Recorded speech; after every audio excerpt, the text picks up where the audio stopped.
सर्व अच्युत गोत्रे बंधू आणि भगिनी, त्याचप्रमाणे साधू संतांना दंडोत प्रणाम. आपण सर्वज्ञ श्री जगप्रभूंनी ज्या एकांकीच्या लीळा केलेल्या आहे, त्या एकांकीच्या लीळा लोकोक्तीत आल्यानंतर प्रसंगानुरूप परमेश्वर आपल्या भक्तांना सांगतात आणि त्या लीळांमधून एक समज देतात. बघा, एकांकीच्या लीळा आपण बरोबर बघितलेल्या असतात, पण त्या लीळा ऐकतो, देवाने एकांकीच्या लीळा केल्या असं आपण म्हणतो, परंतु त्यातून जी समज आहे, त्यातून जो परमेश्वराने आपल्याला बोध दिलेला आहे, तो आपल्या लक्षात येत नाही. आपण फक्त ती लीळा ऐकतो, कधीतरी कोणाला तरी सांगतो, याच्या व्यतिरिक्त त्या लीळेतून बोध घेत नाही. आणि परमेश्वर ज्या लीळा करतात त्या बोध देण्यासाठी, समज देण्यासाठी, ज्ञान देण्यासाठी, काहीतरी शिकवण्यासाठी करतात. परमेश्वराचं येणं कोणत्या तरी उद्देशाने आहे आणि तो उद्देश आहे या जीवाला आनंद द्यायचा. तर आनंद देण्याच्या उद्देशाने केलेल्या लीळा त्या अशाच कशा असू शकतात? मग प्रसंग उभा करून लीळा करतात किंवा प्रसंगानुरूप लीळा सांगतात, लीळा करतात. तर तशाच एकांकीच्या ज्या लीळा आहे त्या आता परमेश्वराबरोबर कोणी नव्हतं, त्याच्यामुळे कोणा भक्तांना माहीतच नाही आहे. मग ते एकांकीच्या लीळा परमेश्वराने सांगितल्या तर आपल्याला कळतील, समजतील. आणि म्हणून परमेश्वर ज्यावेळेस लोकोक्तीत येतात, त्या लोकोक्तीत काही प्रसंग घडला त्या एकांकीच्या लीळेसारखा, तर मग त्या एकांकीच्या लीळेची आठवण करतात की आम्ही बी अशा अशा ठिकाणी होतो, असं असं झालं, तसं झालं.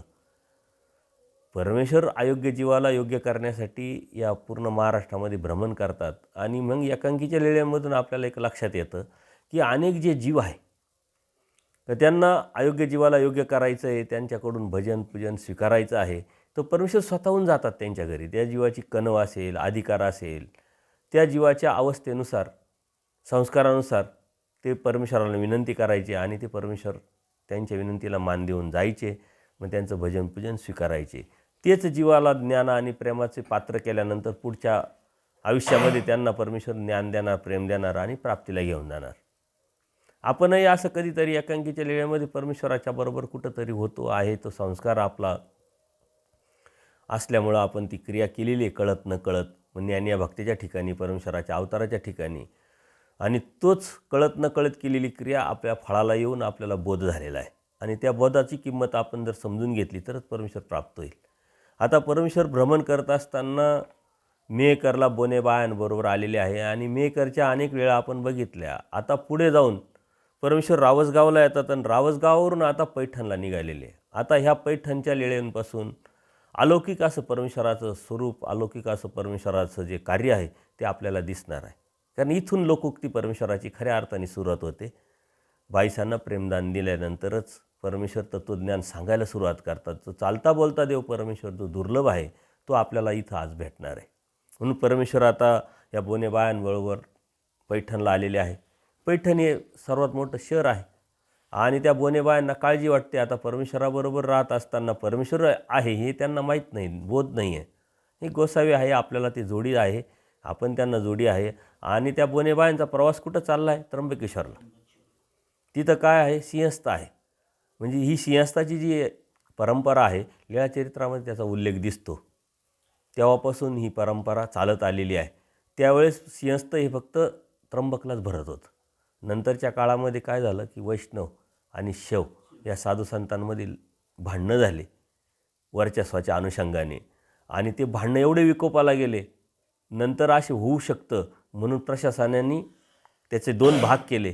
आणि मग नाशिकला जे आहे वैष्णव त्यांचा भरायला लागला आणि शिवांचा तिकडं त्र्यंबकला भरला. असे 2 सिंहस्थ झाले. मग इथल्या काही परवान्या, तिथल्या काही परवान्या, ह्या नंतरच्या काळात प्रशासनाने नियोजन केलेलं आहे. त्याचा उल्लेख आपल्याला लीळाचरित्रात दिसतो. म्हणून लीळाचरित्रात जेव्हा जातो तेव्हा आपल्याला इतिहासाची काही पानं उलगडतात, काही संस्काराचे, संस्कृतीचे पानं उलगडतात, समाजव्यवस्थेचे, सृष्टीव्यवस्थेचे पानं उलगडतात. आणि परमेश्वराचं तत्त्वज्ञान तर आपल्याला कळतंच, म्हणून लीळाचरित्रात जाणं हे आपलं गरजेचं काम आहे. लीळाचरित्रात गेल्याशिवाय ना आपल्याला धर्म कळत, ना काही समजत. म्हणून आपण लीळाचरित्रात गेलो पाहिजे. देव आता पैठणला आलेले आहे. मेहकरला वरून निघत असताना रावसगाववरून परमेश्वर पैठणला आले आणि पैठणला येण्यासाठीच बोनेबायांवरून परमेश्वराने संगत केलेली, जाळी दिलेली आहे.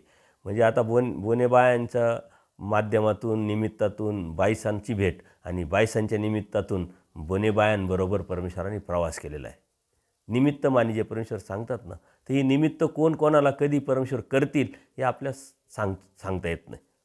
म्हणून मुक्तीचा हा एक दरवाजा आहे का निमित्त होईजे. आपण निमित्त होऊ शकत नाही, पण निमित्त परमेश्वर करू शकतात आपल्याला. त्यासाठी आपल्या जीवनामध्ये तळमळ असली पाहिजे, आर्तता असली पाहिजे, प्रार्थना असली पाहिजे. आणि परमेश्वराच्या या धर्माच्या सेवेसाठी धर्माधरू दिजेच्या या वचनामध्ये बसायला आपण सतत जर तयार असलो तर परमेश्वर आपल्याला कोणासाठी तरी निमित्त करतील आणि ह्या निमित्तामुळेच परमेश्वराचं ज्ञान आणि प्रेम आपल्याला होणार आहे. आणि म्हणून ह्या ज्या गोष्टी आहे ह्या आपण समजून घेतल्या पाहिजे. बोनेबायांबरोबर देव आता पैठणला आलेले आहे. नगर मोठं आहे आणि बोनेबायांना आता तिथं आल्यानंतर ओळख नाही, पाळख नाही. मग तिथं कुठंतरी व्यवस्था करावं लागणार आहे राहण्याची, जेवणाची, काय आहे. म्हणून ते काय सांगतात देवाला, का देवा तुम्ही इथं थांबा, तुम्ही चुकाल, खूप मोठं नगर आहे आणि त्याच्यामुळं तुम्ही इथंच थांबा, कुठेही जाऊ नका. आम्ही बिराडाराची व्यवस्था करतो, कुठंतरी राहण्याची व्यवस्था करतो आणि त्यानंतर तुम्हाला आम्ही घ्यायला येतो. आता अनंत ब्रह्मांडांचा नायक जो परब्रह्म परमेश्वर आहे तो चुकलेल्या जीवाला वाट दाखवण्यासाठी अवतार घेतलेला आहे. आणि बोनेबायांचा भोळा भाव काय आहे, का देवा तुम्ही चुका, भाव आहे तो, श्रद्धा आहे. आणि म्हणून मग ती बोनेबायांना काळजी करून बोनेबाया म्हणतात तुम्ही इथंच थांबा, हे नगर मोठं आहे, तुम्ही कुठं जाऊ नका, जर गेले तर चुकाल, त्याच्यामुळं आम्हालाही तुम्हाला शोधता येणार नाही. असे काळजीनं ते देवाला तिथं थांबवतात. एका चौथऱ्यावरती देवसुद्धा असे चौथऱ्यावरती पाय आपले चरण आहे हे मोकळे करून बसलेले आहे. कारण देवाच्या डोक्यामध्ये आता नियोजन आहे. देवाच्या बुद्धीमध्ये, विचारामध्ये, तत्त्वज्ञानाच्या माध्यमातून नियोजनबद्ध कार्यक्रम असतो परमेश्वराचा. जसं एखादा आमदार आहे, खासदार आहे, मंत्री आहे, एका ठिकाणं दुसऱ्या ठिकाणी जायचं तर सारा नियोजन कार्यक्रम असतो. हा अनंत ब्रह्मांडांचा नायक तो परमेश्वर असाच आला असेल का फिरायला, चला जाऊ फिरायला, जो भेटेल त्याला सांगू, असं नाही आहे. ज्या जीवाची योग्यता आहे, पात्रता आहे, त्या जीवाला कधी, केव्हा, कोठाच्या माध्यमातून कधी भेटायचं हे परमेश्वराचं नियोजन कार्यक्रम असतो. मेहकरला असताना परमेश्वरांनी ह्या बाईसांच्या बाबतीत 6 महिने चिंतन केलेलं आहे. हे सगळं जीवाचे चिंतन करून करून त्यांची जी अयोग्यता आहे, त्यांचे जे दोष आहे ते परमेश्वरांनी नासवलेले आणि जे आता महत्त्वाचे दोष आहे ते प्रत्यक्ष भेट दिल्यानंतर नासावणार आहे. त्याच्यामुळं ह्या ज्या गोष्टी आहे बंद करा ना. हो, वरती ते लाल येतं ना बटन, ते बंद करा. नाही अहो, ते बंद नाही झालं, ते चालूच आहे. नाही तर सांगा का सत्संग चालू आहे. तर ह्या ज्या गोष्टी आहे मग आपण डिस्टर्ब होतो. त्याच्यामुळे एक तर तुम्ही बाहेर जाऊन बोला, काय बोलायचं कोणाशी, नाही तर गप्प बसायचं. ऐकायला लावायचं तर मग चालू ठेवून इथं ठेवून द्यायचा. मग आवड आहे तर ते मग उचलायचा आणि ठेवून द्यायचा. कशाला कट करत बसायचा. मग तिला लगेच लक्षात येईल का सत्संग चालू आहे, ऐकू राहिले म्हणून. डिस्टर्ब आपणही नाही व्हायचं, डिस्टर्ब त्यांनाही करायचं नाही. तर ह्या ज्या गोष्टी आहे या अडीअडचणी, अडथळे आपल्याला अध्यात्मामध्ये येत असतात. हे बी एक अडथळाच आहे. या अडथळ्यावर आपण कशी मात करायची, आपली कुशळता महत्त्वाची आहे. बोनेबाया देवाला घेऊन आलेल्या आहे पैठणपर्यंत, परंतु बोनेबायांनी देवाला आणलं का देवाने बोनेबायांना आणलं हे कळण्याच्या पलीकडचं आहे. परमेश्वर आलेले आहे कोणासाठी, बाईसांसाठी चिंतन केलेलं आहे. आणि म्हणून बोनेबायांबरोबर अप्रत्यक्षरित्या देवाने अलौकिक लीळा केलेल्या आहे. कारण ह्या अलौकिक लीळा बोनेबायांबरोबर समोर केल्यामुळं त्या बोनेबायांनी प्रत्यक्ष पाहिलेल्या आहे. आणि ह्याच लीळा आता बोनेबाया बाईसांना सांगणार. कारण बोनेबायांची आणि बाईसांची पूर्वश्रमाची थोडीशी ओळख आहे. आणि मग त्या निघाल्या, देवाला बसवलेलं आहे, देव बसलेले आहे. त्या जातात कुठंतरी बिरार, आपण बघू आपण, आणि बघितल्यानंतर मग देवाला घ्यायला येऊ, भिक्षा मागू, असं त्यांच्या डोक्यात नियोजन आहे. त्यांनी मग कुठंतरी व्यवस्था केलेली आहे. एका मंदिरामध्ये आपली व्यवस्था झाली. आता ह्या गेल्या बिरार बघायला, परंतु देवाचं नियोजन वेगळंच आहे. देव निघाले आता बाईसांकड आणि त्या बोनेबाया डायरेक्ट बिडाराकडनं जाता पहिले बाईसांकडे येतात आणि बाईसांना सांगतात की आम्ही पैठण मेहकरकडून आलो, आम्हाला त्र्यंबकला जायचं आहे, पूर्वश्रमीची ओळख आहे. बाईसांना ते सांगतात की आमच्याबरोबर एक मौन देव आहे. काय सांगू त्यांचं सौंदर्य, काय सांगू त्यांचं लावण्य, त्यांच्या आगोतिक लीळा. ते येताना मग त्या चोर भेटलेले आहे. त्या चोरांनी कसं हरण झालं, ते चोर कसे देवाबरोबर आमच्याबरोबर संमतीला आले हे त्यांनी सांगितलं. एक रेडा, ते झुंजत होते दोघंजणं. सारे लोक म्हणायचे का तुम्ही देवा त्यांच्याबरोबर जाऊ नका, देव त्यांच्यामध्ये गेलेले आहे. त्या रेड्याचं जे हिंस्रत्व आहे ते देवानी काढून टाकलेलं आहे. अशा अनेक लीळा.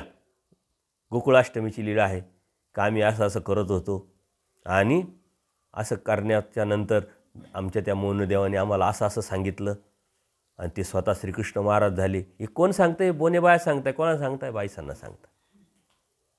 आणि जसजशा त्या लीळा बोनेबाया बाईसांना सांगताय तसतशा बाईसाला वेद निर्माण झालेले, वेच निर्माण झाली, आवडी निर्माण होऊ राहिली. हे कोण आहे पाहायला लागेल. आता या बायांचा आहे ना गप्पा मारण्याचा हा एक फायदा आहे. परंतु कशा गप्पा मारल्या पाहिजे बायांनी देवावर, धर्मावर? त्या बायांना गप्पा मारण्याची आवड होती, परंतु येऊन कशाच्या गप्पा मारल्या त्यांनी? देवाच्या गप्पा मारल्या. तुम्ही एकामेकाला भेटल्यावर देवाच्या गप्पा मारतात का? काल गाडीमध्ये किती गप्पा मारत आल्या तुम्ही, कोणत्या कोणत्या गप्पा. सत्संग चालू हा 1च तास झाला होता सांगून अन्य वार्ता करू नका. तर ह्या ज्या गप्पा आहे गप्पा देवाच्या मारा, धर्माच्या माना, त्यातून फायदा आहे. त्या बोनेबायांनी साऱ्या धर्माच्या गोष्टी, देवाच्या गोष्टी, अलौकिक ज्या लीळा केल्या देवानी त्या त्यांनी पाहिल्या. त्यांच्या मनावर परिणाम नाही झाला का ही कोण आहे, परंतु नुसतं ऐकल्यानंतर बाईसांच्या मनावर परिणाम झाला. याचा अर्थ काय? बाईसांची जी भूमी आहे ती सुपीक आहे. एखादी जमीन सुपीक असते ना त्याच्यात पेरलं का लगेच उगवतं. परत एखादी जमीन सुपीक नसल्यामुळं तिच्या नांगरणं वखरणी कितीतरी करावं लागतं, तरी पेरल्यावर किती उगल याची शक्यता नसते.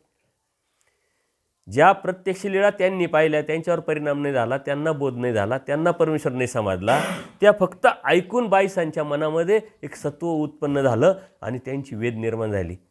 यांनी बडबड केली, देवाच्या अनेक लीळा सांगितल्या, निघून गेल्या आपल्या आपल्या बिडार शोधायला.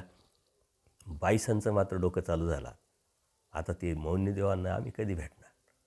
ते देव आपल्याला भेटले पाहिजे, दिसले पाहिजे. आणि त्या देवाला शोधण्यासाठी बाईसा निघाल्या. निमित्त होतं भिक्षेला जाण्याचं. चला आपण भिक्षेला जाऊ आणि भेटले देव तर आपल्याला ऑलरेडी देवाला भेटावं, देव भेटावे ह्याच उद्देशाने बाईसा निघाल्या होत्या. आणि देव तिथून निघाले होते बाईसांकड. बघा हा जो योग आहे ना हा परमेश्वरांनी जुळून, आपण म्हणतो ना काय योगायोग आहे, योगायोग नसतो तो नियोजनबद्ध कार्यक्रम असतो. परमेश्वराने आखलेला, परमेश्वरांनी ठरवलेला. देव तिकडून येतात, बाईसा इकडून जाते आणि अचानक बाईसांनी त्यांना बघितल्यानंतर यांनी जे वर्णन केलेलं होतं, सुंदर श्रीमूर्त, वय, कशा पद्धतीनं ते वर्णन केल्यानंतर बाईसांनी त्यांच्याकडे बघितल्यानंतर देवाकडे जातात. दंडोत, तुम्ही कुठून आले? इकडून आले का? म्हणे हो मेकरकडून आलो. देवानी काहीच बोलले नाही, फक्त मान हलवली. मग यांनी काय नाव सांगितलं होतं? मौन्यदेव. तुम्ही मौन्यदेव आहेत का? म्हणणे. आणि मग विनंती करून बाईसा काय करते, आपल्या ज्या बी मठामध्ये घेऊन येतात. आता बाईसा कोण आहे? एका पविवृत्ती मार्गाच्या त्या आचार्य आहे, मुख्य आहे त्या. आणि त्यांना एक भ्रम आहे, त्यांना एक अहंकार आहे का पविवृत्ती मार्ग सर्वात श्रेष्ठ मार्ग आहे. त्यातल्या त्यात मी वयोवृद्ध आहे, ज्ञानवृद्ध आहे, त्याच्यामुळे सर्वात श्रेष्ठ मी आहे. आणि त्यांच्याकडं हंसराज असे 2-3 भक्त होते, ते त्यांची पूजा वगैरे करायचे. अशा पद्धतीनं देवाला त्यांनी आणलेलं आहे. बोध झालेला नाही आहे, परंतु वेद निर्माण झालेला आहे. आणि मग त्या बाईसांना मनातून काय वाटायचं का ह्या देवाने त्र्यंबकला जाऊ नये, आपल्याकडे राहावं. कारण ह्या बोनेबायांनी काय सांगितलं आहे, आम्ही त्र्यंबकला चाललो त्या मौन्यदेवांना घेऊन. देवाला तर जायचं नाही आहे, परंतु हिला काय माहिती आहे, तुझ्यासाठीच आले आहे आम्ही. बोनेबायानं सांगितल्यामुळे तिच्या मनात ते वाटतं आहे. परंतु बाईसा आता देवाला पाठवायला लागली आहे. आणि अहो कशाला जाता त्र्यंबकला? इथंच कितीतरी क्षेत्र आहे, इथंच कितीतरी मंदिरं, इथं कितीतरी स्थानं आहे, पैठण. आणि तुमच्या श्रीचरणाजवळच सारे तीर्थ आहे म्हटले, तुम्हाला जायची काय गरज? देव ऐकताय.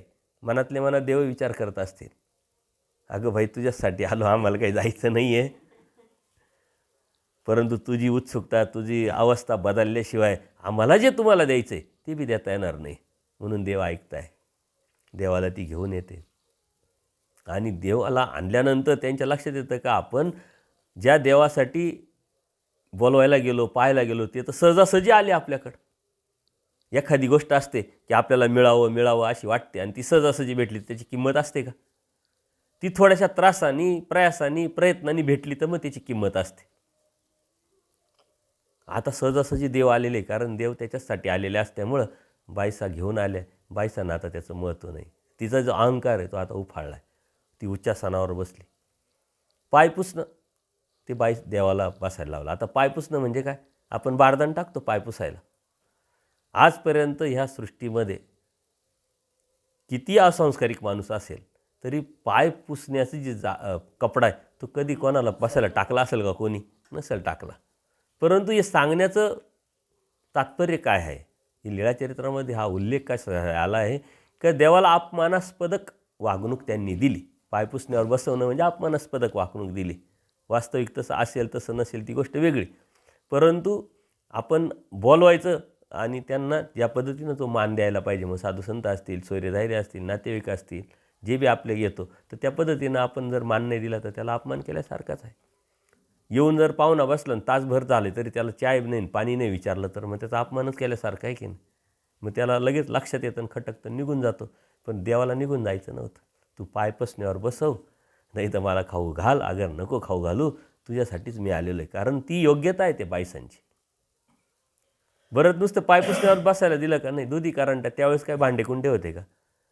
जे आपला भोपळा असतो ना, त्या भोपळ्याचं पूर्वी असायचे, ते कापून आणि त्याच्यातच भांडं करायचं आणि त्याच्यात पाणी भात करायचं. आता पाणी भात हा उल्लेख आपल्या लीळाचरित्रात येतात. पाणी भात म्हणजे काय, ज्या उरलेल्या चपात्या असायच्या ना त्या पाण्यामध्ये भिजत टाकल्या आणि त्या बी मडक्यामध्ये टाकल्या, त्याला आंबूस वास यायचा आणि त्याला पाणी भात म्हणायचे आणि तो खाण्याचा पदार्थ होता. आता परिस्थिती नाही, गरिबी. पूर्वी या परिस्थित्या होत्या म्हणून वाया न जाण्यासाठी ते सांभाळून ठेवायच्या.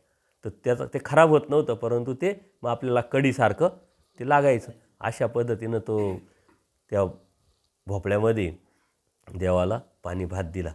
ही एकदा नाही चालू आहे, देव समोर बसलेली आहे, ही उच्चासनावर बसलेली आहे.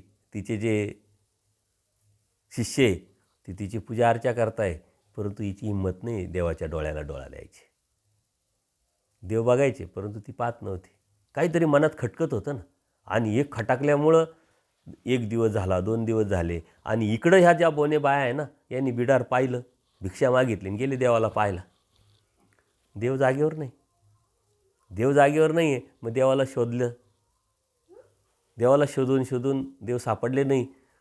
त्यांनी संध्याकाळपर्यंत वाट पाहिली आणि मग म्हटले नगर मोठं आहे, देव कुठंतरी जेवले असतील, कुठंतरी थांबले असतील. आता नावीलाच झाला, घ्या जेवण करून आपणही थांबा. कारण ते यात्रेबरोबर आलेले होते त्या बोनेबाया आणि यात्रेबरोबर जायच्या होत्या. 2-3 दिवस त्यांचा मुक्काम होता म्हणून ते 2-3 दिवस थांबल्या तिथं. 1 दिवस थांबल्या, दुसऱ्या दिवशी निघायची वेळ आली आणि निघायची वेळ आल्यानंतर मग आता शोधत आता देव तर काही सापडत नाही. मग आता ओळखीचे कोण आहे? बाईसा. मग आपण बाईसांना परत जाऊन सांगावं का आमचे मौन्यदेव चुकले, आम्हाला काही भेटले नाही.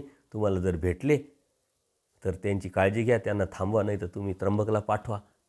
अशा पद्धतीनं त्या आल्यानंतर बाईसा बसलेले आहे. बाईसांनी देवाला असं बसवलं की जेणेकरून या बोने बायांना दिसू नये. कारण आता यांची इच्छा काय का देवाने जाऊ नये. बोने बाया आल्या. जसं आता हा दरवाजा आहे, बाईसा अशा बसलेल्या आहे आणि दरवाजाच्या आडेला देवाला बसवलं.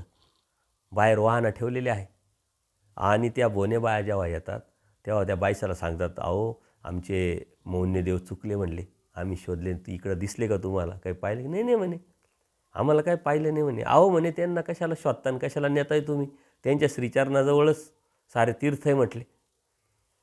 इथं 100 बडकर एक देव आहे म्हणले, देवस्थान आहे, त्यांना कशाला न्यायचं? कारण हिची मनोमनी इच्छा आहे ना जाऊ नये आणि हे जर भेटले तर नेता का काय, देवही जाता का काय, ही भातात भीती आहे.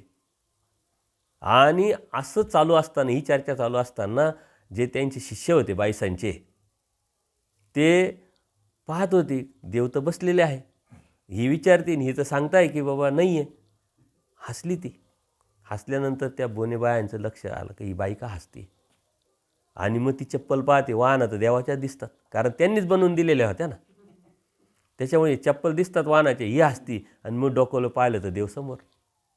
मग तिला थोडा राग येणारच. मग ती बाईसांना म्हणते, काय आमचे मौन्य देवानं इथं तुम्ही बसवलं आणि वरून तुम्ही सांगता इथं देव नाही आले, हे नाही आले, ते नाही आले. तिला घाई झालेली, कारण सारा पवा निघाला आहे पुढं. देवाला लगेच म्हणे, देवा चला मौन्य देव, सारी लोक चालले पुढं चला. आता बाईसांची इच्छा नाही यांनी जावं, देवाची इच्छा नाही, परंतु त्यांच्या आग्रहाखातर समाजव्यवस्था आहे. एवढ्या वेळ प्रवास केलेला ना, आता त्यांना म्हणायचं आम्ही येत नाही, जा, असं होतं का कधी? मग देवाला जबरदस्ती त्या उठावतात, चला देव. आणि मग बाईसासुद्धा उठतात, देवाबरोबर त्यांच्याबरोबर चालतात आणि बाईसा त्यांना देवाला पटवण्याचा प्रयत्न करतात. कशाला जातात त्र्यंबकला?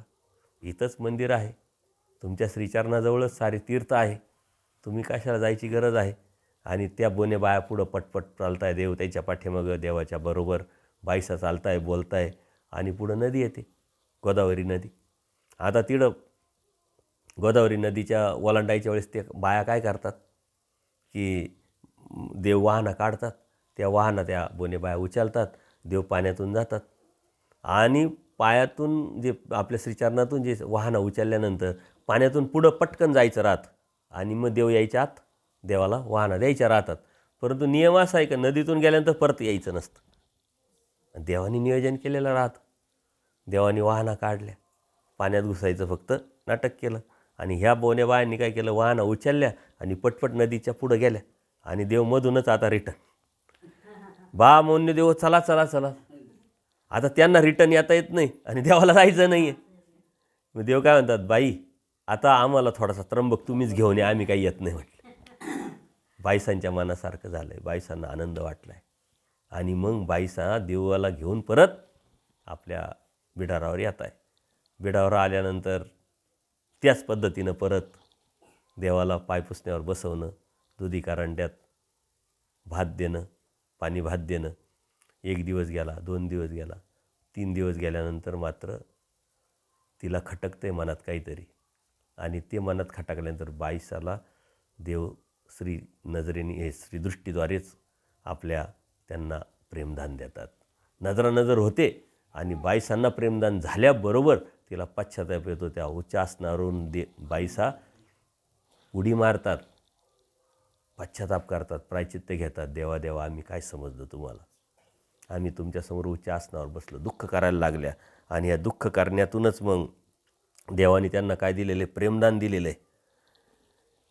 प्रेमदान होताच त्यांच्या मनामधले त्या जे दोष आहे, ते त्रिदोष जे होते ते पूर्णपणे त्यांचे संपून गेलेले आहे. मग देवाला त्यांनी नवीन ताजे फुलं आणले, आसनं केलं, त्या आसनावर बसवलं आणि आसनावर बसल्यानंतर ती दुःख करते, देवा आम्ही तुम्हाला ओळखलंच नाही, आम्ही तुम्हाला काय समजलो. श्रीचरणावरती त्यांनी लोळण घेतलेली आहे. एखादी गोष्ट चुकीची झाली का आपल्याला दुःख वाटतं की अरे मी काय करत होतो, काय करायला पाहिजे होतं, त्याचं दुःख होतं आणि ते दुःख म्हणजेच प्रायचित्त असतं. ते दुःख म्हणजेच आपलं कर्माचा नाश असतो. त्यातून अनंत किंचित दुःखे पाप नाशे. परमेश्वर म्हणतात किंचित दुःख करा, पापाच्या राशीचे राशी नासतील. पण आपल्याला किंचित दुःख होतच नाही. किंचित दुःख कोणतं, सारं भेटलं पण देवा तू नाही भेटलं, कुठं भेटशील याचं दुःख जर आपल्याला झालं. तसं बाईसांना झालेलं आहे. मग बाईसांनी श्रीचरण देवाचे धुतलेले, ओट्यावर सर्वज्ञासाठी नवीन उंच आसन केलेलं आहे, पूजा अवसर केला आहे, स्वतः उत्तम स्वयंपाक तयार केला मग त्यांनी आणि सर्वज्ञांना ताटात जेव घातले. ह्या पाणी दिलं, विडा दिला, सर्व गोष्टी दिल्या. कारण बाईसांचं जे दोष होते ते आता निघून गेलेले आणि ते दोष निघून गेल्यामुळं, प्रेमाचा संचार झाल्यामुळं जे विकार विकल्प स्वभाव आहे ते उच्छेदून गेलेले. आता बाईसा राहिल्याच नाही, बाईसा झाल्या देवाच्या. आणि मग देव म्हणतात कधीतरी नंतरच्या काळामध्ये काही भक्तांना सांगताना, काही प्रसंगानुरूप ही लीळा सांगताना देव सांगतात बाईसांच्या ठाई त्रिदोष होता म्हटले, तो त्रिदोष आम्ही नासला म्हटले. आणि मग तिथं परमेश्वराने बाबुळ्याचा दृष्टांत सांगितला, त्या भक्तांना सांगितला की जसं नदीत आता राहिलं नाही. पूर्वी आपण नदीतून जायचं तर असे सर्व ते काड्या वगैरे नदीवर साचलेल्या असायच्या बघा, ताण लागलेली. मग आपण काय करायचं, त्या पाणी बाजूला करायचं, ओंजळीने पाणी प्यायचं, ते पाणी केलं का परत ते तसं व्हायचं. तसं आपल्यालासुद्धा बोध देताना परमेश्वर काय करतात, आपले जे कर्म आहे, आपल्या देवतेचे चेष्टकत्व आहे ते बाजूला सारतात, आपल्याला न्यूट्रल करतात आणि मग परमेश्वर बोध देतात. बोध दिल्यानंतर मात्र पुन्हा ते तसलं तसंच होतं. तसं बाईसांना प्रेमदान द्यायच्या अगोदर परमेश्वराने सारं त्यांचे जे दोष होते ते नासून त्यांची कर्माची चाल आहे, त्यांच्या देवतेचे चेष्टकत्व आहे, जे बी आहे ते सर्व थांबवलं आणि प्रेमाचं दातृत्व केल्यानंतर ते पुन्हा परत तसंच झालं. ते जे आहे मग त्यानंतर ती जीवाची कड असते, त्यानंतर जीवाचा प्रयत्न असतो. अशा पद्धतीने देवाने त्यांना प्रेमदान देऊन आपल्यालाही परमेश्वराने एक याच्यातून समज दिलेला आहे, एक मेसेज दिलेला आहे की आम्ही प्रेमदान देण्यासाठी आलेलो आहे. ह्या लीळेच्या अगोदर परमेश्वराने कोणालाही ज्ञानाचं दातृत्व केलं नाही, प्रेमाचं दातृत्व केलं नाही. एकांकीच्या लीळामध्ये माधव भटाला फक्त प्रेमाचं दातृत्व केलेलं आहे, परंतु तेही प्रेमाचं दातृत्व त्यांच्या योग्यतेनुसार तिथं केलं. तेही माधव भट त्यांचं देहावसन झाल्यामुळं परमेश्वराबरोबर ते राहू शकले नाही. कारण प्रेमी भक्त वियोगीनं नुरे. परमेश्वराचा जो प्रेमी भक्त आहे परमेश्वराला सोडून जातच नाही, तो एकटा राहूच शकत नाही. परंतु त्यांचं त्या ब्राह्मणाच्या खोटा बोलण्यामुळं तिथं देहावसन झालेलं असल्यामुळं देवाबरोबर ते नाही आहे. आता बाईसा मात्र प्रेमी भक्त झाल्यामुळं बाईसा कंटिन्यू आता परमेश्वराच्या बरोबर राहणार आहे. आणि अशा पद्धतीनं परमेश्वर पैठणला येऊन ह्या लोकोक्तीच्या कार्याला सुरुवात करतात. आणि यातला मेसेज असा देतात की देवाला प्रेमदान द्यायचं आहे, आपल्यालाही प्रेमदान घ्यायचं आहे. प्रेमदान घेतलं तरच आपली मुक्ती होणार आहे, तरच आपल्याला परमेश्वर प्राप्त होणार आहे. कारण का तर आपले सर्वात मोठे अडथळे कोणते? विकाराचे, विकल्पाचे, स्वभावाचे, अष्टस्वभाव जे आहे त्यातून मिळालेल्या दोषाचे. आणि परमेश्वराचं प्रेम होताच ते सर्व निघून जातात, त्याच्यामुळे अडथळे दूर होतात आणि म्हणून प्रेमाने आपल्याला परमेश्वर प्राप्त होणार आहे. परत दुसरा मेसेज काय? परमेश्वराने माधव भट म्हणजे पुरुष आणि स्त्री म्हणजे बाईसा म्हणजे दोघांनाही प्रेमदान द्यायचं आहे. आम्हाला असं काही हे नाही करायचं का? जर यदा कदाचित देवाने फक्त बाईसांना प्रेम दिलं असतं, माधव भटाला दिलं नसतं, तर आपण काय समजलं असतं? देवाला फक्त बायांनाच प्रेमदान द्यायचं, किंवा माधव भटाला दिलं असतं तर देवाला पुरुषांनाच प्रेमदान द्यायचं असं समजलं असतं. पण देवाने दोन्ही लीळा केल्या, पुरुषांना द्यायचं आहे, स्त्रियांना द्यायचं आहे. परमेश्वराच्या लेकी स्त्री आणि पुरुष असं काहीच नाही आहे, भेदच नाही. जीव आणि जीवला आहे काही वेगळा आहे का? फक्त कर्मच्या गतीमुळं जे कर्म केलं आहे त्यानुसार ते कर्मफळ भेटलेलं असतं. स्त्रीला स्त्रीत्वाचं, पुरुषाला पुरुषाचं. पण परमेश्वराच्या लेखी परमेश्वर सम, जीव विषम. परमेश्वराच्या ठिकाणी समानता आहे, विषमता काहीच नाही. अशा पद्धतीनं परमेश्वर मेकरकडून बोनेबायांबरोबर पैठणला आले आणि या बोनेबायांच्या निमित्ताने बाईसांना प्रेमदान दिलेलं आहे. आणि बाईसांच्या निमित्ताने बोनेबायांबरोबर राहून राहून त्यांची अयोग्यता नसून योग्यता केलेली आहे. म्हणजे परमेश्वराचं हे सतत कार्य अखंडितपणे चालू असतं.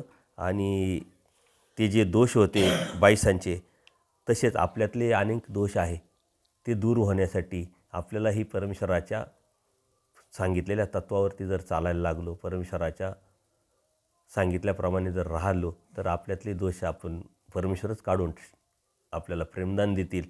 अशा पद्धतीने ही अत्यंत महत्त्वाची लीळा परमेश्वर बाईसांना आता बरोबर घेत आहे. आणि त्यांचा बाईसांचा हा आध्यात्मिक जीवन प्रवास परमेश्वराबरोबर आता सुरू होणार आहे. आणि आपलाही ह्याच लीळेच्या माध्यमातून, इथून मागच्या लीळेच्या माध्यमातून परमेश्वराबरोबर आपण हा आध्यात्मिक प्रवास आपला केला पाहिजे.